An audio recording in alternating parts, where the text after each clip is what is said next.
des vases vides. Nous sommes des vases vides, Père.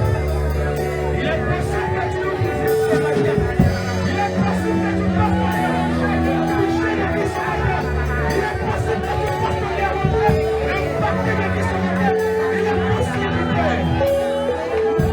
Il est possible que tu passes ton déranger. Seigneur, tu es Dieu. Commence à te déranger. Commence à te déranger. Commence à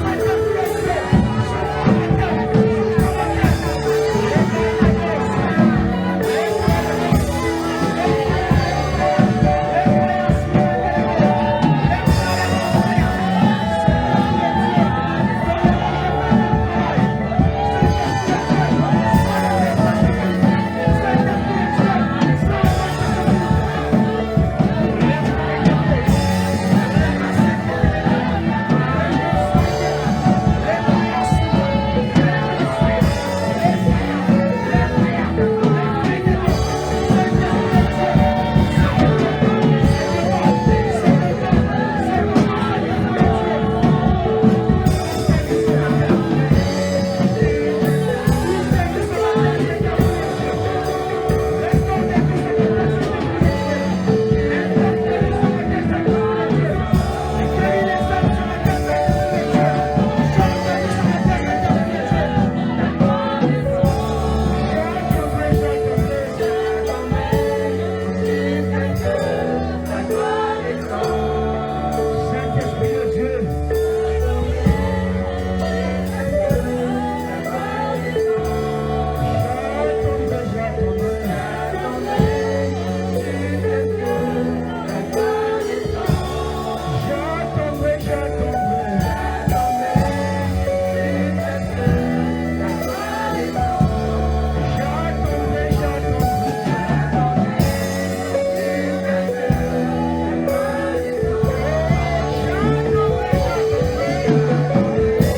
déranger.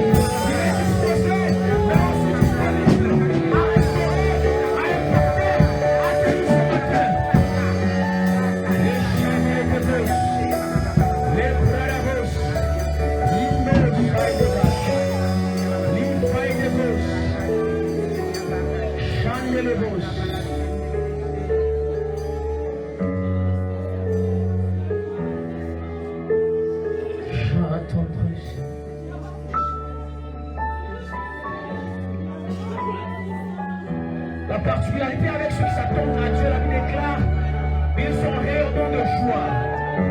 La Bible dit que leur visage ne se couvre pas de honte. C'est ça la particularité, c'est ce qui caractérise ceux qui s'attendent à Dieu. À Dieu ce matin, ne nous prive pas de tes œuvres, ne nous prive pas de ta main, Seigneur. Tu es capable de restaurer, tu es capable de donner les cris de ceux qui s'attendent à toi. Merci Seigneur.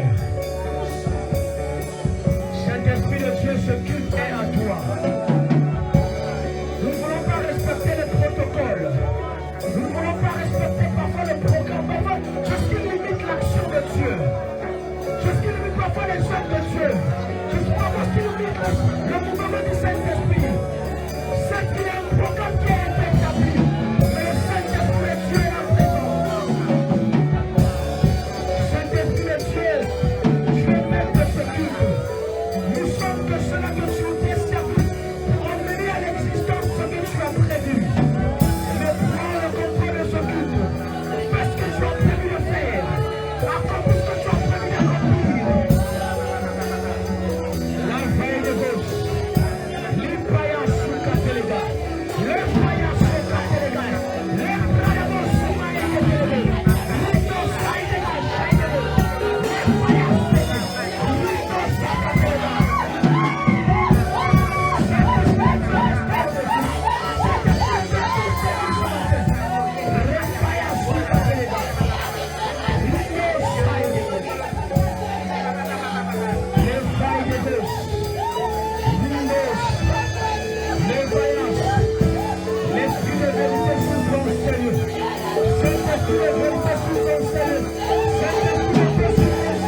Seigneur. Merci Jésus.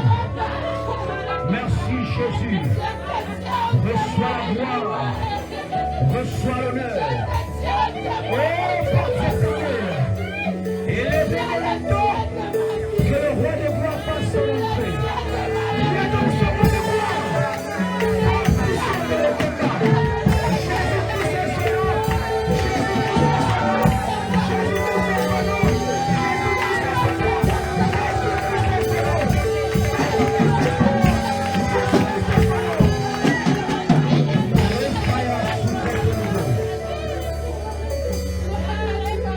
Est-ce que les acclamations peuvent monter?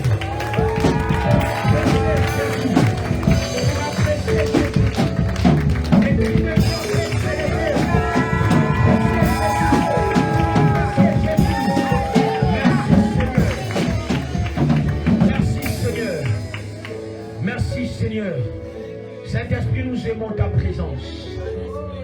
Nous aimons ta présence. La particularité avec ta présence, c'est que tu ne laisses personne indifférent. Lorsque tu es présent, on sent que tu es là. Lorsque tu es là, on sait que tu peux agir. Et lorsque tu agis, les signes sont évidents. Père, merci. Merci Seigneur. Merci Seigneur. Merci Jésus. J'acclame et je salue la présence de tout un chacun en soi. Merci Jésus. Merci Seigneur. Une fois de plus, je réitère mes remerciements à l'endroit de notre Père, ainsi que à sa charmante épouse Maman Lovette. Merci pour votre confiance renouvelée. J'ai pour habitude une fois, c'est normal. C'est peut-être un hasard, mais 2 fois, 3 fois, 4 fois, c'est une confiance. Parfois une confiance aveugle que qu'on nous fait. Mais merci. Merci également à vous qui êtes présents et vous qui nous suivez en ligne. Merci également au pasteur Timothée qui n'est pas là présent, mais qui certainement en esprit avec nous. Merci au groupe Louange, que le Dieu de notre Père vous bénisse. Je dis que le Dieu de notre Père vous bénisse. Que le Dieu de notre Père vous bénisse. Alléluia. Nous allons lire une portion des Écritures. Certainement viendront d'autres écrits, d'autres paroles que je serai en train de lire. Mais le texte de base que le Seigneur a comme imposé dans mon esprit depuis à l'instant où le Père m'a désigné que je devais préparer un message pour dimanche. Frères et sœurs, il y a cette pensée que le Seigneur avait déposée le même dimanche dans mon esprit. Il m'a simplement dit, après cela. Et après cela, c'est le thème de mon message. Après cela. Et en quelque sorte, on va dire en partie, ce message vient aussi parce que c'est suite au témoignage de notre sœur Gladys. Quand elle a fini de témoigner ce jour-là et que le pasteur m'a désigné, tout de suite, la pensée est venue dans mon esprit. Après cela. Après cela, c'est une réalité que Dieu est sur le point de faire. C'est quelque chose que nous ignorons en tant qu'homme, en tant qu'église, mais que Dieu sait et qu'il est sur le point de faire dans cette année. Pour une vie, pour une personne ce matin. 1 Roi 17 à partir du verset 8. Alors la parole de l'Éternel lui fut adressée en ces mots. Lève-toi, va à Sarepta, qui appartient à Sidon, et demeure là. Voici, j'ai ordonné à une femme veuve de te nourrir. Il se leva et alla à Sarepta. Comme il arriva à l'entrée de la ville, voici, il y avait là une femme veuve qui ramassait du bois. Il appela et dit, va me chercher, je te prie, un peu d'eau dans un vase, afin que je boive. Verset 11, il alla en chercher. Il appela de nouveau, et dit, apporte-moi, je te prie, un morceau de pain dans ta main. Verset 12, la femme dit, et elle répondit, l'Éternel, ton Dieu, est vivant. Je n'ai rien de cuit, je n'ai aucune poignée de farine dans un pot et un peu d'huile dans une cruche. Et voici, je ramasse 2 morceaux de bois, puis je rentrerai et je préparerai cela pour moi et mon fils. Nous mangerons, après quoi nous mourrons. Chose assez triste, une déclaration assez triste. Cette femme avait perdu certainement son mari. Il restait aussi avec un fils. Mais la crise qui frappe la ville, qui frappe la famille, qui frappe sa maison, l'emmène à confesser négativement et même à prédire sa situation dans la suite des temps. Il dit, nous mangerons, mon fils et moi, et après quoi nous mourrons. Que les gens arrivent parfois à confesser des situations négatives, à déclarer des situations négatives dans leur vie, suite aux circonstances, aux réalités, aux événements que la vie nous présente. Que je meurs parce que cette situation m'accable. Que je meurs parce que cette situation me dépasse. J'ai dit une fois ici, moi j'étais de ceux-là aussi, qui à un moment donné a confessé que je meurs. Parce que les réalités, les circonstances de la vie n'étaient pas forcément comme moi je les désirais. Elle a déclaré que je meurs. Et lui dit, verset 13, ne crains point, rentre, fais comme tu l'as dit. C'est-à-dire, prépare quand même, mais seulement, prépare pour moi d'abord. Avec cela, un petit gâteau, et tu me l'apporteras. Tu en feras ensuite pour moi et pour ton fils. À un moment donné, on a presque envie de dire à Élie, tu abuses quand même. La femme t'a bien décliné sa situation, mais tu exagères. Je n'ai rien, j'ai que pour moi et ma maison, et mon fils. Et tu me demandes de faire quand même ce que j'ai dit, mais seulement que je prépare pour. À un moment donné, tu te rends compte que il te reste 10 héros. Mais Ahmed vient, dit que c'est pour toi et ton mari. 10 héros d'économie. C'est pour toi et ton mari. Mais je viens quand même, je dis non. Tu me présentes quand même la situation. Après, je dis quand même, maman Lovette, j'essaie. Me donne quand même maman. Je pense que une telle situation, dans notre génération, dans notre contexte, fera de cet homme de Dieu un voleur. Amen. Amen. Mais la femme, au verset 14, car ainsi parle l'Éternel, le Dieu d'Israël, la farine qui est dans le pot ne manquera point, et l'huile qui est dans la cruche ne diminuera point. Jusqu'au jour où l'Éternel fera tomber de la pluie sur la face du sol. Elle alla et elle fit selon la parole d'Élie. Elle ne fit plus selon elle-même, mais selon la parole de l'homme de Dieu. Apprenons à faire selon les instructions de l'homme de Dieu. Parce que l'homme de Dieu, on va dire, est l'ambassadeur que Dieu a mandaté sur terre pour en fait nous expliquer, nous orienter par rapport à ce que le ciel a déclaré. Alléluia. Et elle alla, se fit selon ce que l'homme de Élie. Et pendant longtemps, elle eut de quoi manger. Elle et sa famille aussi, bien qu'Élie. La farine qui était dans le pot ne manqua point, et l'huile qui était dans la cruche ne diminua point, selon la parole de l'Éternel, que l'Éternel avait prononcée par Élie. Parole du Seigneur. Amen. J'ai dit tantôt que le thème qui m'a été comme imposé, c'est après cela. Et l'après cela, c'est la volonté de Dieu que nous ignorons, mais que Dieu sait qu'il est sur le point de faire. L'après cela, c'est quelque chose comme de tout à coup. une chose à laquelle on ne s'attendait pas, mais subitement on se retrouve dans une situation, bonne ou comme positive comme négative. On était parfois dans une situation agréable, paisible, mais une situation triste arrive. Mais après la joie, on se retrouve dans une situation désertique ou chaotique. Mais il peut aussi arriver qu'après la tristesse, on se retrouve dans une situation positive. Dans une situation qui arrange, c'est le contexte de cette femme. Élie, son appel arrive dans une situation où elle a la crise qui frappe, la famine qui frappe la ville. Et il y a une sécheresse qui frappe la ville. Et cette femme est en train de subir la conséquence de la situation qui frappe aussi la ville. Pasteur Timothée le disait tantôt, mardi, il y a ces situations qui frappent aussi la ville, qui peuvent nous frapper. Amen.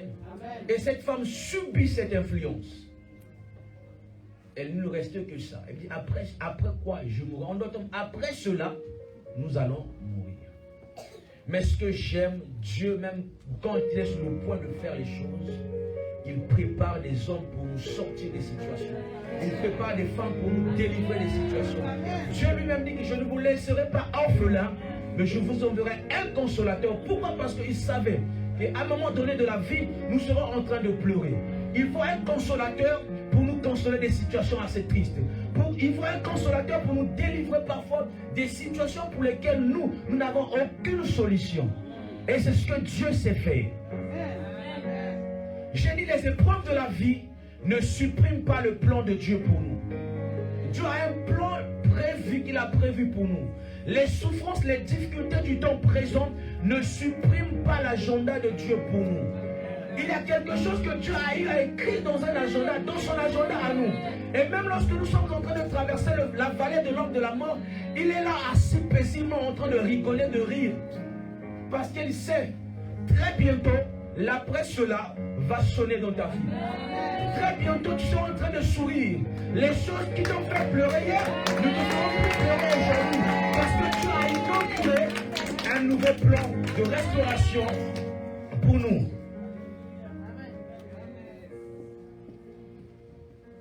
Parce que je suis de ceux-là qui croient que ce que Dieu a écrit, il a déjà écrit. Ce que Dieu a prévu, la Bible déclare, il est celui qui a commencé une œuvre en nous et il est aussi celui qui la rendra parfaite. C'est celui qui a commencé un projet sur la vie de Muriel. Muriel, Dieu a commencé un projet avec toi. Dieu a commencé à te surprendre. Mais ne pense pas que Dieu veut te voir juste comme étant chef comptable. Dieu, toi, tu te limites à chef comptable. Tu te limitais, c'était d'abord quoi? C'est tout comptable, tout simplement. Mais Dieu a augmenté, il a exagéré un peu de ses bontés. Mais ne pense pas que Dieu sera en train juste de voir chef. Il veut encore faire plus. Amen. Et même les souffrances du temps présent, les difficultés par lesquelles nous sommes en train de passer, Église du Seigneur, ne pensons pas que ces souffrances viennent pour nous terroriser, ou nous abattre, nous déstabiliser. Non. Ces souffrances, moi j'aime appeler ça, c'est une salle de musculation. C'est une salle où on rentre, on sort avec une certaine maturité. Lorsqu'on traverse des souffrances, permettez-moi de passer mon témoignage. Mon frère, il est témoin. Parfois, il faut parler de ces choses devant des personnes qui vous connaissent. La personne que vous voyez aujourd'hui est passée par 4 fois passer le bac. Vous voyez, il est passé, j'ai fait 4 fois le bac et la 5e fois, j'ai satisfait mon baccalauréat. J'étais sur le point d'abandonner. J'étais sur le point de tout arrêter. Mais gloire soit rendue à Dieu. Son père qui était mon pasteur m'a dit, Ahmed, n'abandonne pas. Jusque là, tu as couru. Et si tu as abandonné, tu jetais toute ta honte à Dieu. Tu faisais de Satan un victorieux. N'abandonne pas. En ce temps-là, son père était mon intercesseur. Il m'a conseillé, à un moment donné, vous savez, de la vie, on est tellement attaché à la maison de nos parents qu'on a du mal à nous séparer, à se séparer de ces lieux-là. Il m'a dit, ta situation, ton problème, Ahmed, c'est là où tu es. Si tu sors de là, tu verras que les choses vont aller vite. J'étais tellement attaché à la maison, il connaît, j'étais tellement attaché à cette maison. Mes grands-parents n'étant plus là, mais moi, je suis resté dans cette maison. Les autres sont partis, mais moi, on a dit une box bien assis dedans. Mais quand le moment est arrivé, son père fait le songe, je suis devenu fou. Le même jour, la même soirée, la même nuit, ma mère aussi fait un même songe que moi, je suis devenu fou. Et quand j'arrive, ma mère, en pleine journée, ça c'est une réalité, frères et sœurs. Je vis ma mère avec mes petites sœurs en train de pleurer, en plein midi. J'ai dit, mais pourquoi vous pleurez en fait? Ma mère m'a dit, mon fils, je t'ai perdu. Parce que moi, je crois tout ce qui est spirituel. Si tu ne fais pas attention, nous serons en train de te perdre. J'ai dit, mais quoi? Elle m'explique le songe. En ce moment, moi aussi, j'ai commencé à pleurer. Parce que je viens déjà d'écouter ça auprès de l'homme de Dieu. Cette soirée-là, j'ai pris la résolution de sortir. Parfois, lorsque nous voulons vivre la précédente de Dieu, il est juste question de changer notre géolocalisation. Changeons juste de lieu pour que la précédente de Dieu arrive dans nos vies.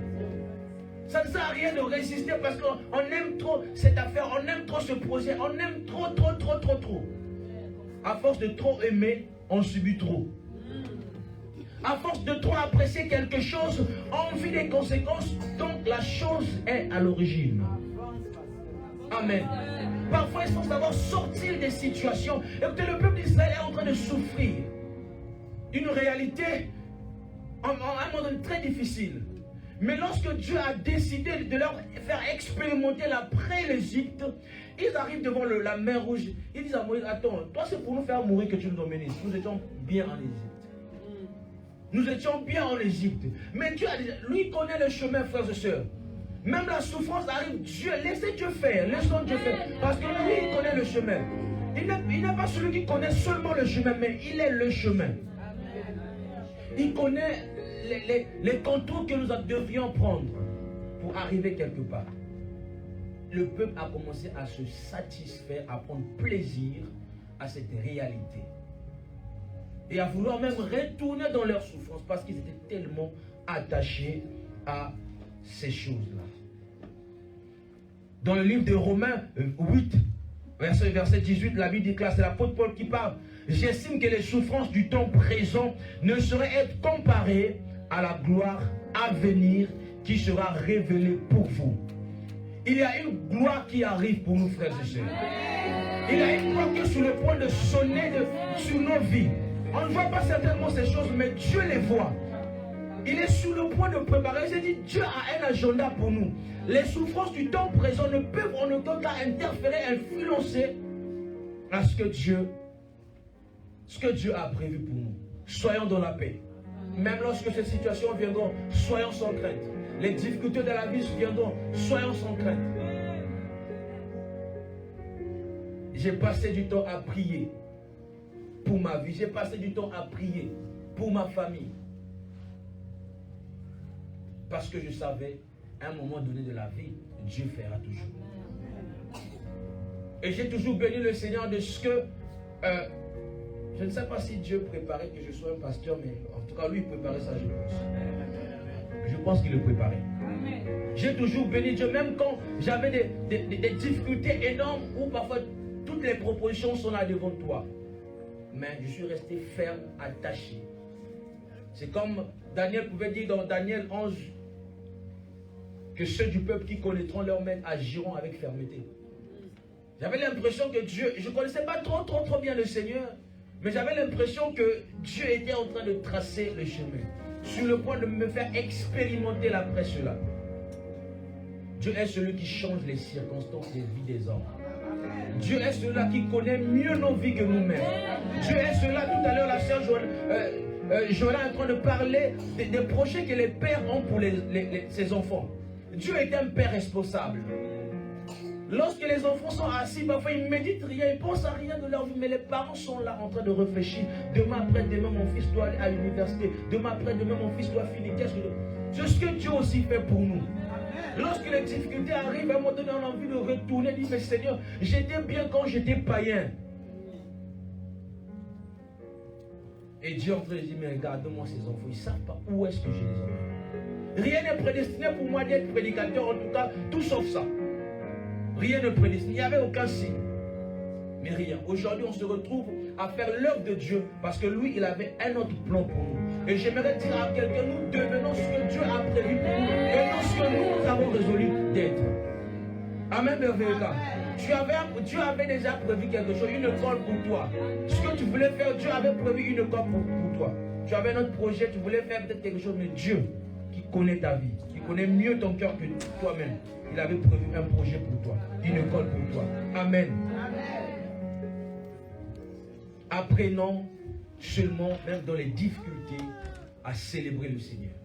Vous savez, il y a une puissance énorme dans la louange. Apprenons à développer une vie de louange.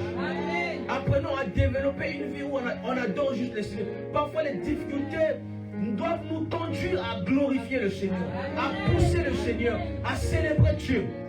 Est-ce pas l'apôtre Paul dans Acte 16 qui va me contredire? C'est pas l'apôtre Paul. La Bible dit que entre leurs mains et pieds, ils avaient des cercles, ils étaient bloqués. Mais je le loue avec mes pieds, ma bouche. C'est fait ce jour-là autant. Les mains bloquées, les pieds bloqués. J'ai cherché l'image, j'allais projeter là, mais vu le temps. Ils étaient bloqués comme ça en fait. Dans la prison, quand on parle des sceptres, quand on parle des sceptres, ils avaient les mains bloquées et même des pieds bloqués. Donc ils ne pouvaient pas bouger. Vous voyez, c'est une sorte de briques. En fait, des caisses, on a troué, on a mis les pieds dedans. On a bloqué les mains et les pieds. Donc tu es juste assis. C'était en béton. Tu ne peux pas bouger. Et c'est dans ce contexte que l'apôtre Paul a commencé à louer le Seigneur. Il dit que vous m'avez bloqué les mains, vous m'avez bloqué les pieds, mais sachez que vous ne m'avez pas bloqué la bouche. Je louerai le Seigneur malgré la souffrance dans laquelle je suis. Je louerai le Seigneur malgré la difficulté dans laquelle je suis. Parce que Dieu est sur le point de prévoir une issue de sortie pour moi. Il y a un après cela qui arrive pour quelqu'un ce matin. Il y a un après cela qui arrive pour nous ce matin. Il y a un après cela de Dieu qui est sur le point d'arriver à nous ce matin, Église du Seigneur. Soyons sans crainte. Des jours nouveaux arrivent. Des jours nouveaux arrivent pour nous. Écoutez ce que la Bible déclare. Car je fais, Ésaïe 65, verset 17. Car je veux créer des nouveaux cieux et des nouvelles terres. Écoutez bien. Je veux créer des nouvelles cieux et une nouvelle terre. Je veux créer des nouvelles cieux. Les cieux sont en haut. Et une nouvelle terre. Je me suis arrêté là, j'ai dit, mais Seigneur, pourquoi tu veux créer de nouvelles cieux, mais seulement une nouvelle terre? Les hommes n'habitent pas les cieux. Pourquoi tu fais les cieux en abondance, beaucoup de cieux, et nous sur terre? Il m'a dit non, les opportunités, les cieux, c'est l'image de quelque chose de spirituel. Il m'a dit, les opportunités sont beaucoup plus nombreuses. Je vais créer de nouvelles opportunités pour vous, des choses spirituelles que vous ne voyez pas encore, sont beaucoup plus nombreuses. Vous restez juste sur terre, mais les choses qui arrivent à vous sont beaucoup plus nombreuses. Les faveurs de Dieu pour nous, et j'ai mis, sont beaucoup plus nombreuses. Les bontés de Dieu sont pour nous beaucoup plus nombreuses. Alléluia. Il dit, les choses passées, elles ne reviendront plus. Pourquoi? Parce que Dieu a ouvert une porte pour nous faire oublier les choses passées, parce que la presse-là de Dieu a sonné dans nos vies. Quelqu'un sera en train de suer ses larmes parce qu'il a tellement pleuré et Dieu lui fera réjouir. Dieu lui donnera de chanter un cantique nouveau. Amen. L'après cela de Dieu est comme une assurance que Dieu développe dans nos cœurs.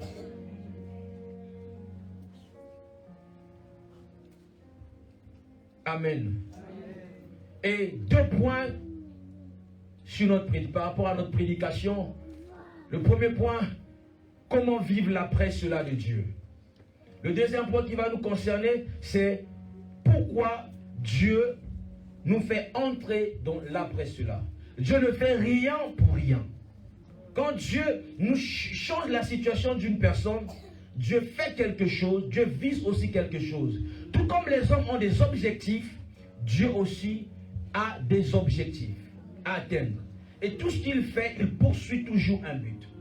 S'il nous a rassemblés ce matin, c'est parce qu'il est sur le point de nous bénir. Dieu ne rassemble jamais ses enfants juste parce qu'il veut le voir.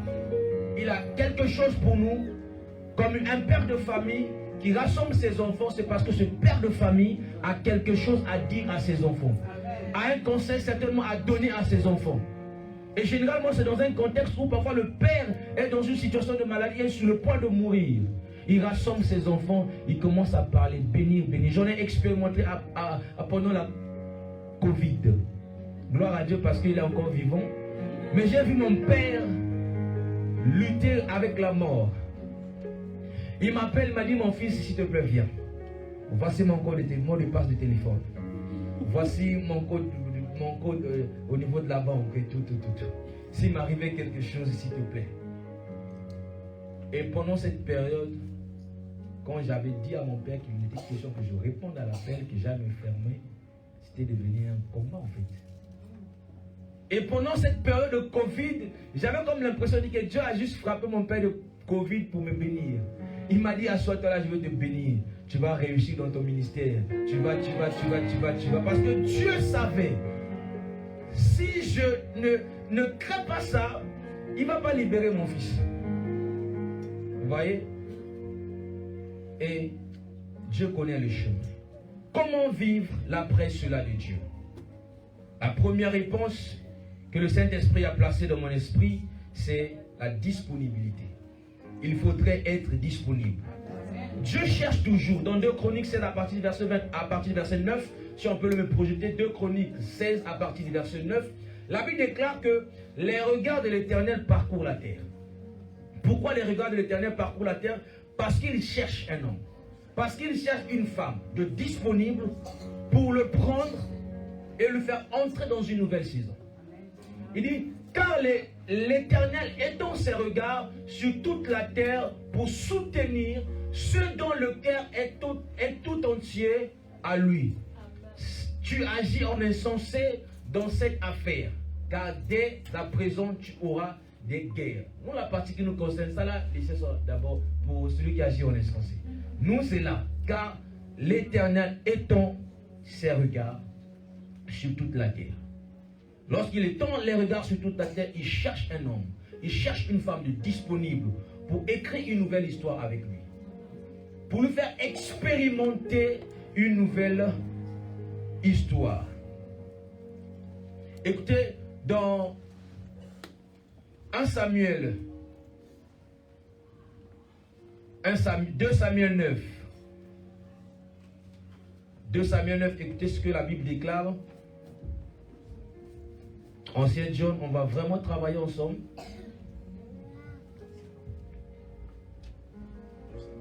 2 Samuel 9, verset 1, à partir du verset 1.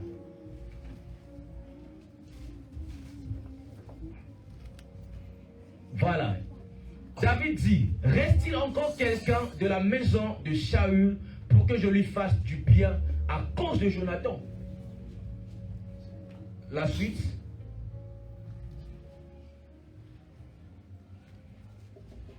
Il y avait un serviteur de la maison de Saül nommé Tiba que l'on fit venir auprès de David. Le roi lui dit, es-tu Tiba? Il répondit, ton serviteur. La suite. Le roi dit, n'y a-t-il plus personne de la maison de Saül pour que juste envers lui de la bonté de Dieu? Et Tiba répondit au roi, il y a encore un fils de Jonathan perclus des pieds. Le roi lui dit, où est-il? Et Tiba lui dit, répondit, ô roi, il est dans la maison de Marquis, fils d'Amiel, à Lo-Débar. Il était disponible, mais à Lo-Débar. Ensuite, le roi David l'envoya chercher dans la maison de Marquis, fils d'Amiel, à Lo-Débar. Et Mephibosheth, fils de Jonathan, fils de Saül, vint auprès de David, tomba sur sa face et se prosterna. David dit, Mephibosheth, il répondit, voici ton serviteur. David lui dit, ne crains point, car je vais te faire du bien à cause de Jonathan ton père. Je te rendrai toutes les terres de Saül ton père, et tu mangeras toujours à ma table. Quand Dieu veut faire la presse sur là, il cherche quelqu'un qui est disponible. Il cherche, lorsqu'il trouve quelqu'un, il fait cela. Mephibosheth était ignoré parfois des hommes, perdu des pieds. Il ne marchait plus. Et il est allé même à Lo-Débat. Donc là-bas, il n'y a pas vie, il ne fait pas bon vivre là-bas. Mais c'est là où Dieu trouve quelqu'un de disponible et fait traverser dans le cœur de David une pensée pour vouloir faire du bien à quelqu'un. Nous sommes assis, Dieu peut faire toucher le cœur de Papa John, dit non, il y a Annie qui est quelque part, fait du bien. Les bénédictions qui arrivent en nous ne sont pas forcément nos prières, frères et sœurs. C'est parfois une pensée que Dieu a déposée dans un homme, dans un frère, que va voir Reine. Subitement, un bon matin, Reine se réveille comme ça, on frappe à la porte. C'est vous, Reine, tout humain. Je suis venu voir. Non, je ne connais pas. Mais, oui, mais j'ai eu vraiment envie de venir voir. La personne vous bénit. La personne fait quelque chose de bien qui change votre vie. C'est ce que Dieu sait faire. Il connaît les méthodes, il connaît la démarche. Amen. Amen. Il faut juste être disponible. Disponible dans le service. Disponible à l'église. On ne sait pas quel jour l'après de cela va sonner. Et dans quel contexte, dans quel milieu l'après de cela va nous trouver. Dieu cherche des femmes et des hommes disponibles pour faire quelque chose de particulier, de nouveau avec eux. La deuxième chose, c'est décider de regarder en avant pour avancer. J'ai pris par exemple le cas de Josué. Deutéronome, le dernier chapitre de Deutéronome, nous explique la mort, nous annonce la mort de Moïse. Mais Deutéronome, après, Josué arrive. Dieu dit à Josué, Josué 1, lève-toi, mon serviteur Moïse est mort. Maintenant, c'est toi qui vas gérer ce peuple-là. C'est toi qui vas continuer la mission. Mais nous sommes dans un contexte de deuil. Nous sommes dans un contexte de douleur, de tristesse. Mais Dieu a dit à Josué, lève-toi. Josué sera peut-être en train de dire à Dieu, mais Dieu, ne vois pas que nous sommes en train de pleurer un leader. La situation difficile ne doit pas nous empêcher de rester sous cette réalité. Les difficultés ne peuvent pas nous mettre comme arrêter face à nous stopper sur ces mêmes difficultés. Nous garder sur place. Nous devons regarder devant, avancer. Plus on se focalise sur nos difficultés, nos situations actuelles, nos épreuves, nos maladies, que sais-je encore, plus on empêche la gloire de Dieu à se manifester. Parce qu'on n'aura plus la force d'aller prier, mais on a la force de rester concentré sur nos difficultés. Et on empêche l'œuvre de Dieu, la main de Dieu, d'accomplir ce qu'il a prévu. Écoutez, mardi, c'est entre les Dieu fonctionne avec la puissance qui agit en nous. Dieu collabore avec la puissance qui agit en nous. C'est pourquoi Ephésiens 3:20 qui le dit exactement, Dieu peut faire au-delà de ce que nous demandons, pensons à une seule condition, par la puissance qui agit en nous. Lorsqu'on est faible, lorsqu'on a des situations qui nous dépassent, on est focalisé sur les situations. On bloque la puissance de Dieu de se manifester et on bloque Dieu d'agir. Dieu peut faire. Décidons malgré les réalités de la vie, les situations difficiles, les épreuves, avançons. La mort peut frapper une famille, décidons d'avancer. Papa est mort, mais décidons d'avancer. Maman est morte, décidons d'avancer. À l'école, ça ne marche pas. Hier, ça n'a pas marché. Je décide d'avancer. À l'église, le ministère n'avance pas, mais je décide d'avancer. Que sais-je encore? Frères et sœurs, que les réalités de la vie actuelle ne nous empêchent pas. Les réalités ne sont pas les vérités. La Bible déclare que tout ce qui est bon, que tout ce qui est honorable, que tout ce qui est vrai soit l'objet de nos pensées. La réalité n'a jamais été la vérité. La réalité, c'est que ces deux chaises-là ont 4 pieds. Ça, c'est la réalité. Mais une personne peut voir au-delà de ces 4 pieds. Et c'est ce à quoi la personne va s'attacher. En dessous de cette chaise, il peut avoir un pied au milieu. Mais c'est ce qu'on ne voit pas. C'est ça la vérité. Amen. Amen. Moïse est mort. Josué, incapable de vouloir avancer. Mais Dieu lui dit, lève-toi. J'aimerais ce matin dire à un Moïse, j'aimerais dire à un Josué, j'aimerais dire à une Josué, décide d'avancer. Moïse est mort certes, mais toi décide d'avancer. Moïse est mort certes, mais toi vois les choses que Dieu est sur le point de faire devant. Parce qu'il sait, c'est toi qui vas faire traverser ce peuple. C'est toi qui vas emmener faire ce peuple vers Canaan. La mission de Moïse s'est arrêtée. Il y a une nouvelle mission, la même mission, mais un nouveau acteur qui rentre en scène. C'est toi ce matin. Il y a une nouvelle actrice qui rentre en scène. C'est toi ce matin. Amen. Amen.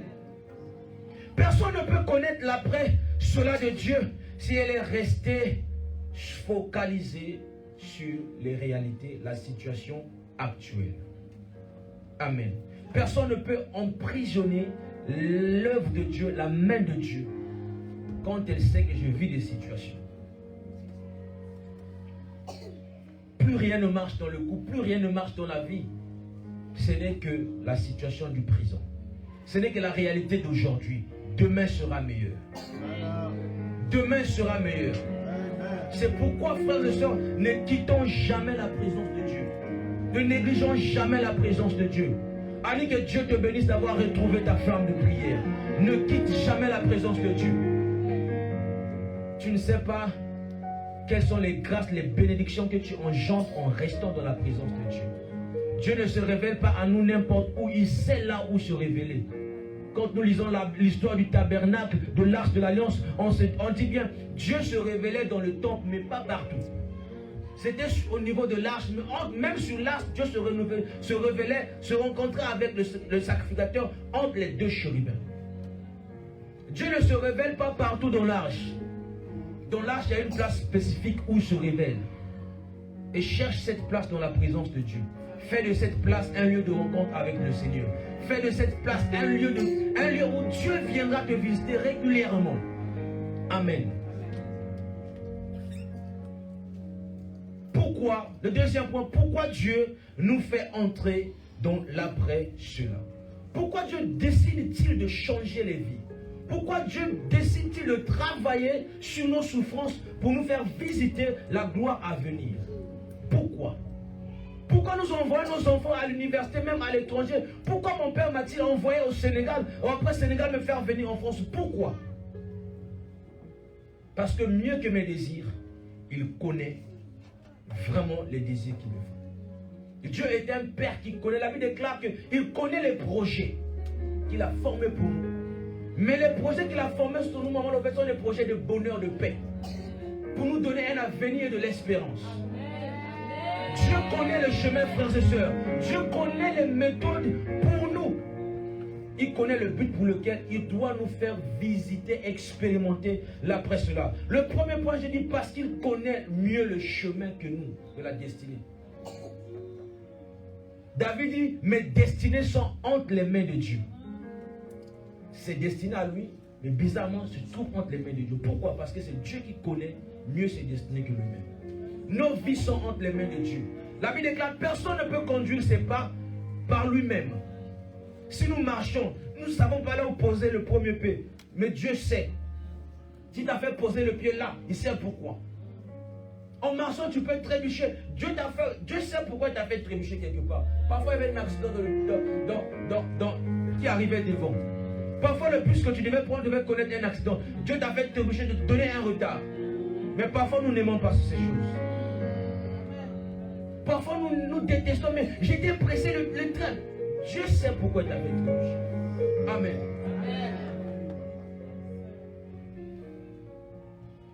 Le deuxième point, c'est parce que Dieu a un cœur qui bat pour le progrès, l'épanouissement de ses enfants. Dieu est un père.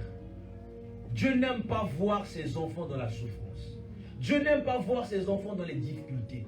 Quel est ce père? La Bible déclare, quel est ce père à qui l'on demande un pain, va-t-il donner à son fils un serpent?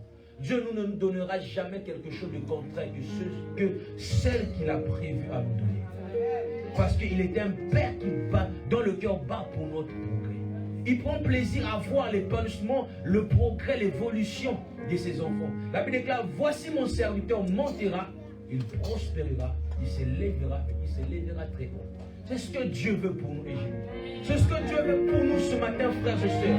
Les situations d'aujourd'hui, frères et sœurs, prenons parfois le temps de rigoler sur ces situations.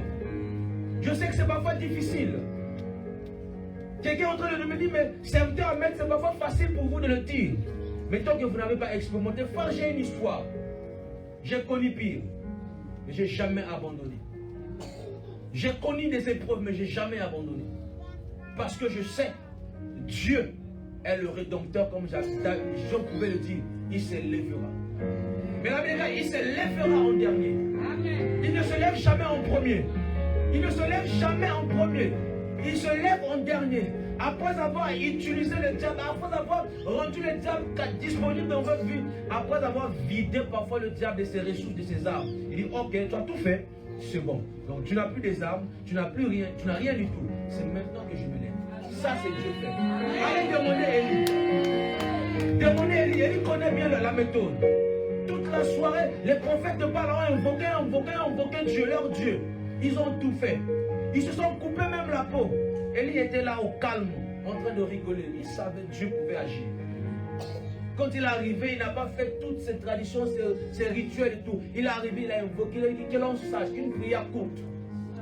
Que l'on sache aujourd'hui qu'il est un Dieu en Israël. Il a mis Dieu devant. Face aux situations difficiles, mettons Dieu devant. Que l'on sache aujourd'hui qu'il est un Dieu en Israël. Et il ne s'arrête pas par là. Il dit que moi je suis ton serviteur. Y a-t-il quelqu'un qui peut reconnaître qu'il est serviteur de Dieu, qu'il est servant de Dieu ce matin? C'est une question d'alliance. Élie savait Dieu était en alliance avec lui. Il savait que Dieu ne pouvait jamais l'abandonner. Il savait que Dieu était toujours là avec lui. Et quand il a invoqué Dieu, tous nous connaissons l'histoire.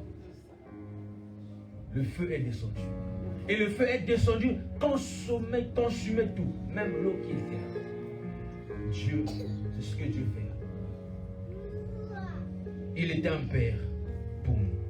Le troisième point, parce que l'après cela de Dieu vient toujours, parce que l'après cela de Dieu vient toujours dans le but de nous raviver, de nous redonner l'espoir.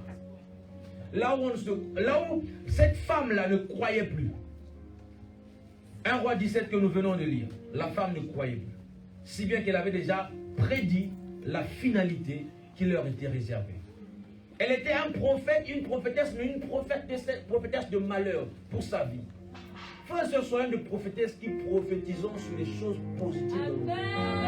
Là, on a dit tu échoueras, quand tu te lèves ce matin, tu te regardes devant le miroir, tu dis moi là je réussirai. Tu te lèves ce matin, peu importe les déclarations, les lois établies de la famille, moi là je suis exempté de toutes ces lois. Je suis épargné de toutes ces lois. Quelqu'un peut-il se lever le matin et se regarder?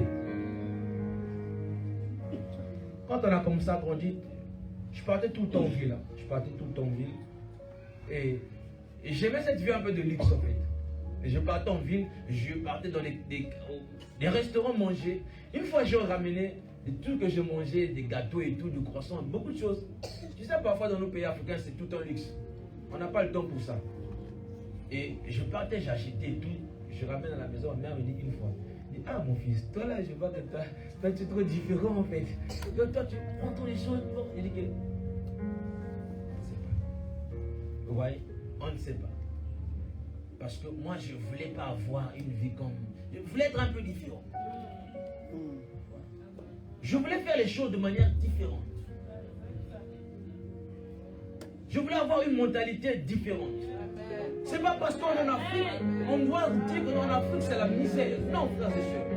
C'est pas parce qu'il y a la souffrance en Afrique qu'on ne doit pas on doit se priver du plaisir. Non, frères et sœurs. Même quand nous sommes en Europe, quand vous avez la possibilité de vous jouir, faites-le. C'est pas la chrétienté, on vient encore des grosses festes, on va reconnaître. La souffrance n'a jamais été synonyme de sanctification, frères et sœurs.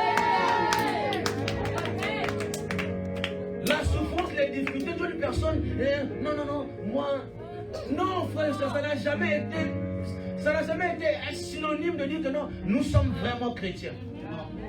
Même la Bible, si tu veux, si celui qui jeûne va, il faut mettre avec parfum, toi, on a fini ces jeûnes où là, tu jeûnes, puis tu es négligé toi-même, tu prends plus de soin de toi. Maman Lovette, elle a 50 ans. Maman Lovette, elle a 50 ans. Peut-être que vous ne le savez pas, je vous rappelle ça. Mais vous voyez comment elle rayonne. Il y a des femmes de 50 ans à son âge, quand vous voyez, vous pouvez donner à ces femmes de 70 ans. Non, ça, on peut soit clair. Il y a des jeunes de 35 ans, mais qui n'ont pas l'éclat. Tout est aussi question d'onction, frère. Tout est aussi question d'onction. Amen.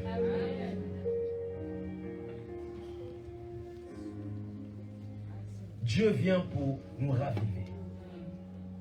Dieu vient pour nous donner espoir. Cette femme, je l'ai dit tantôt, elle voulait mourir après la vie. Mais Dieu a redonné espoir au travers des livres. Je risque de me répéter, les hommes que Dieu nous envoie sont des prophètes de Dieu.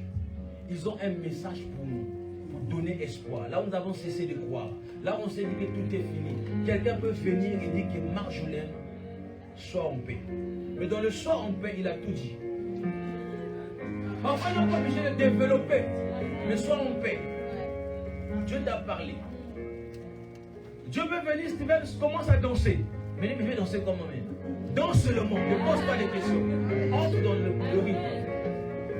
Amen. Et le tout dernier point, pourquoi Dieu nous fait vivre l'après cela? C'est parce que l'après, c'est parce qu'avec l'après cela, Dieu engendre, révèle une génération des chrétiens remplis de son esprit, capable de bouleverser le monde, les familles, les entreprises. Et ce n'est pas Joël 2, 28 qui va me contredire.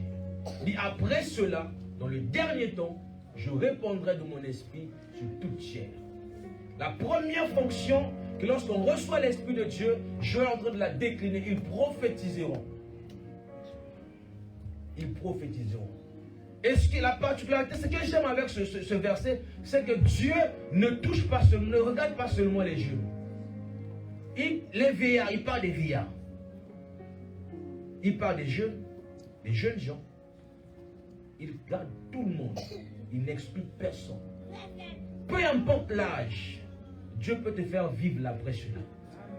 Ne perds pas espoir. Dieu peut te faire vivre l'après cela. Nous mangeons tous le poulet là, je ne sais pas comment on appelle. Dans le KFC. Ça a 78 ans que le papa là a expérimenté l'après cela de Dieu. Toute sa vie était misère, mais à 78 ans, il a expérimenté l'après cela de Dieu. On a tous été à l'anniversaire de Maman Lovette.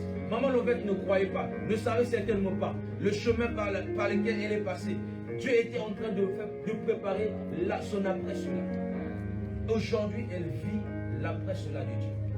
Elle vit les bienfaits de Dieu parce qu'elle est en train de jouer l'après cela. Et j'aimerais dire à Maman Lovette, l'après cela que tu es en train de vivre, il va avoir un après cela de Dieu. Dieu sera en train d'intensifier encore ta vie parce qu'il y a des gloires à venir qui arrivent. Dieu sera en train de multiplier des ressources parce qu'il y a quelque chose de grand qui arrive. Amen. Ce matin, j'aimerais que nous nous levons. J'aimerais qu'on se lève. Et je ne saurais faire cette prière pour nous. Mais je vais appeler notre Père pour déclarer des paroles de bénédiction, des paroles de restauration, des paroles de percée, des paroles qui vont bouleverser toute notre vie. Amen. Que Dieu vous bénisse. Amen.